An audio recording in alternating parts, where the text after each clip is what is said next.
one of the most painful realities Nigerians have had to live with for far too long. You watch the news, scroll through social media, and see communities, entire towns and villages, fall under siege, while the people meant to protect them seem unmoved or sluggish in their response. It's heartbreaking, and it creates this deep sense of betrayal. For years, citizens have asked the same question: why does it feel like the government only reacts after the damage is done?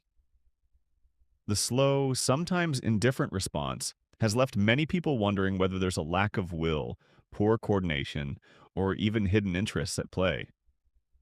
The tragic part is how normalized it's become. How news of an attack barely shocks anyone anymore.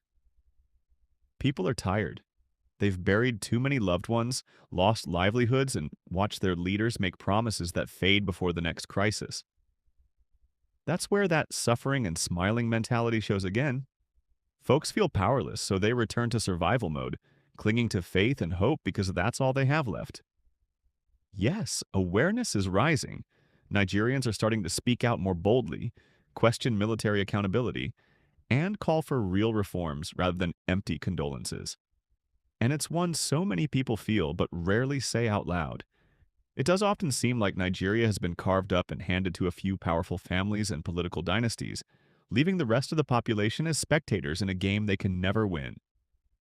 Power circulates among the same circles. Wealth stays in the same hands. Everyone else is left to make noise, protest online, and hope someone listens. But the system barely flinches. That sense of helplessness is real. It's not that people don't care or don't understand what's wrong, they do. But when corruption runs that deep, it feels like shouting into the wind. Elections come and go, faces change, but the machinery behind it stays the same. The ordinary citizen is left hustling just to survive while those in charge live insulated lives, untouched by the consequences of their decisions. Yet, even in that bleak picture, there's something quietly powerful about the noise people make.